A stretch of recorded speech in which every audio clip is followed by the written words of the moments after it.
నూతనమైన కృపా నవనూతనమైన కృపా శాశ్వతమైన కృపా. The world is looking for one thing, that's love. కాబట్టి ఆ క్రీస్తు అంటేనే ప్రేమ కదా, దేవుడు అంటే ప్రేమ కదా. కన్నవాళ్ళు కొన్నవాళ్ళు ఉన్నవాళ్ళు ఒకవేళ వికటించి వికటాతాస్పదముగా నిన్ను తీర్చిదిద్ది నిన్ను నగుబాట్లు చేసి నడివిధులు నిలబెట్టవచ్చేమో, కానీ సర్వశక్తి గల దేవుడు ఉన్నాడు. ఆయన తన రక్తమిచ్చి నిన్ను కొన్నాడు కనుక ఆయన నిన్ను విడవడు.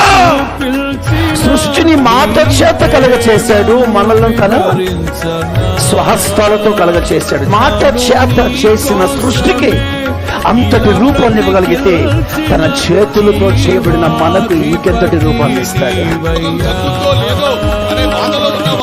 అప్పులు తీరుతాయో లేవో అనే బాధలో ఉన్నవా, సొంత ఇల్లు కట్టుకోగలలో లేదో అనే బాధలో ఉన్నవా, భర్త మారుతాడో లేదో అనే బాధలో ఉన్నవా, ఈ ఆశలన్నీ శాశ్వతమైన కృపా బహు ఉన్నతమైన కృపా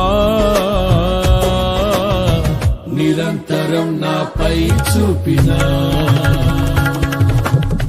నిత్య తేజుడా యేసయ్యా.